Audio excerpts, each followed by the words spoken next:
les ajustements du FMI et de la Banque mondiale dans les années 90 ont interdit aux États africains de privilégier le développement social et économique collectif. Et ont demandé aux États africains de privatiser des pans entiers. Le domaine de l'électricité, le domaine de l'eau, le domaine des télécommunications. Tout a été privatisé pour empêcher précisément les États de faire accéder la plupart des citoyens à une condition de vie telle que le pays ne pouvait qu'être souverain. Il faut que vous sachiez que les plans du FMI, de la Banque mondiale, sont la continuation du programme néocolonial, du programme colonial. La dette est un instrument de maintien dans la dépendance. On a créé artificiellement la dette africaine pour que les Africains n'aient pas la lumière, que les Africains n'aient pas de l'eau potable. On a créé artificiellement la dette africaine pour que les Africains ne développent pas l'énergie nucléaire, civile ou militaire. On a développé artificiellement la dette africaine pour que les Africains ne développent pas des armées capables de contraindre les puissances françaises, portugaises, espagnoles, allemandes, italiennes à la respectabilité américaine.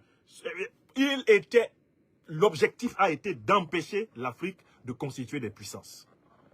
Je rappelle que le concept de puissance est un concept énergétique.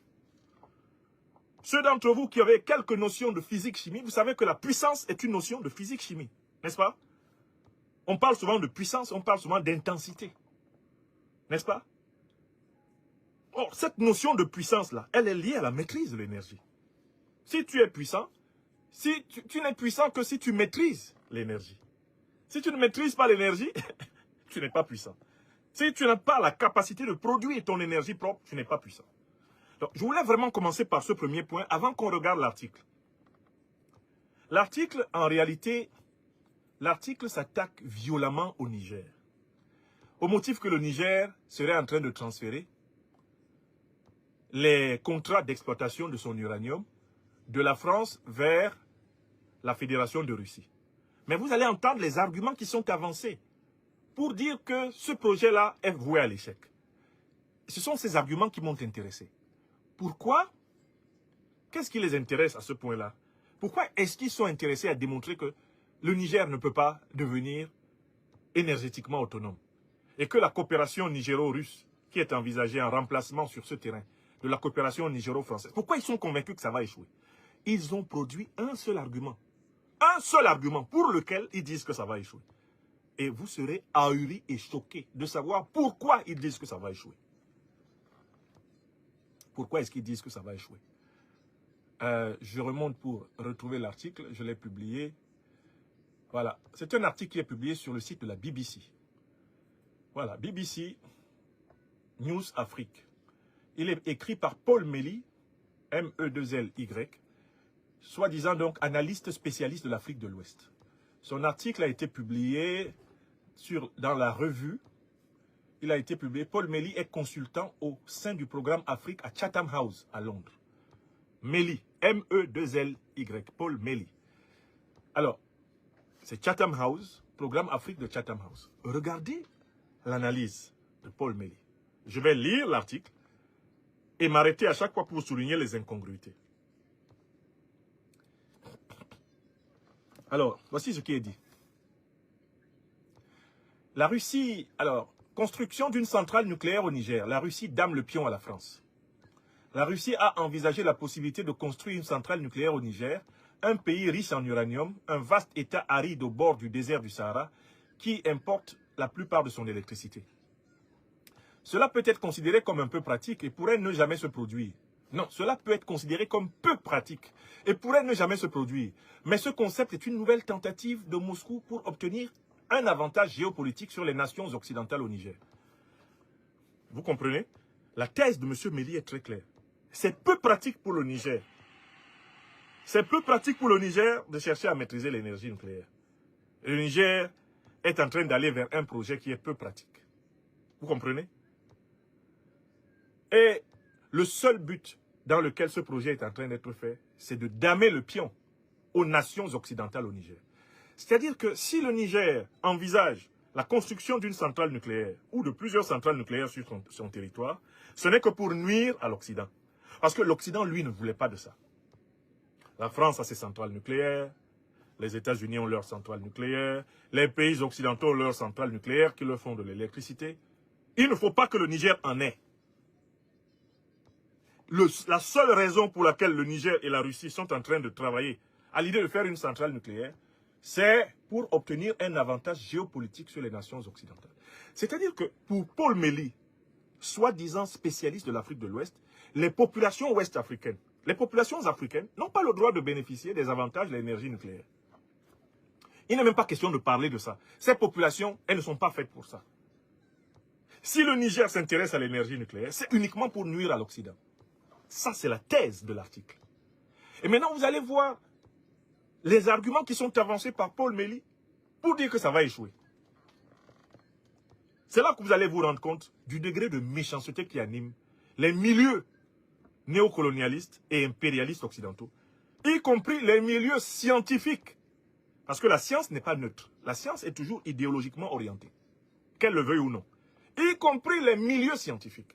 Vous allez voir le degré de cynisme et de sadisme envers l'Afrique, qui prospère dans les milieux scientifiques, néocolonialistes et impérialistes occidentaux. Là où vous voyez comment il y a une alliance criminelle entre un certain nombre de chercheurs scientifiques et un certain nombre de politiques néocolonialistes et impérialistes contre l'Afrique. C'est là que vous allez voir. Continuons la lecture. Le Niger a historiquement exporté son uranium pour le raffiner en France. Mais cela est en train de changer à mesure que le pays dirigé par l'armée coupe les liens avec l'ancienne puissance coloniale. Cette phrase-là de Paul Mély est fausse. Paul Mély est un menteur. Ce n'est pas le Niger qui exportait son uranium. Pendant plus de 60 ans, c'est la France qui exportait l'uranium du Niger. Je vous demande d'écrire et vous allez vérifier ce que je vous dis. Je maîtrise le dossier. Hein. Je maîtrise le dossier. Ce n'est pas le Niger qui exportait son uranium. C'est la France qui exportait l'uranium du Niger. Je vous rappelle que pendant plus de 60 ans, la France était considérée comme pays exportateur de l'uranium. C'est-à-dire qu'il n'y a pas d'uranium dans le sous-sol français. Mais l'uranium nigérien était une propriété de l'État français. Et c'est l'État français qui commercialisait l'uranium nigérien. Ce soi-disant spécialiste Paul Mély est un menteur. C'est un misérable menteur. C'est une vraie honte qu'un type comme ça travaille à Chatham House. Il faut le virer. Vous comprenez? Et nous sommes là pour eux. Nous avons créé l'Institut de l'Afrique des libertés pour répondre à ce genre de machin. C'est sur BBC, ça paraît être un article extraordinaire. Monsieur Paul Mély, analyste spécialiste de l'Afrique de l'Ouest. Paul Mély, qui a exporté l'uranium du Niger? Est-ce qu'une société d'État nigérienne s'est retrouvée sur le marché international pendant ces 70 dernières années pour vendre l'uranium nigérien? Non. Ce sont les sociétés d'État françaises qui allaient avec l'uranium nigérien sur le marché international. Et elles en faisaient ce qu'elles voulaient. Dans le cadre d'accords coloniaux et néocoloniaux que le Niger vient seulement de dénoncer sous le président Abdourahmane Tiani. Écrivez ça, Tilana Yomi. Tilana. Aya Sebe. Écrivez. Écrivez. Vous avez compris? On continue à lire. On continue à lire le machin qui est présenté comme un article de chercheur. Paragraphe suivant. L'exploitation minière d'uranium du groupe nucléaire français Orano a été nationalisée en juin dernier, ce qui a ouvert la voie à la Russie pour se présenter comme un nouveau partenaire. Paragraphe faux. L'exploitation minière d'uranium a en effet été nationalisée en juin pour que le Niger lui-même vende son uranium. Est-ce que vous comprenez la subtilité qu'il y a là? Le président Abdourahmane Tiani et ses compagnons, vous savez ce qu'ils ont fait? Ce n'est plus un pays étranger qui va vendre l'uranium du Niger. C'est le Niger lui-même. Le Niger veut transformer son uranium sur place et lui-même le vendre sur le marché international à qui veut.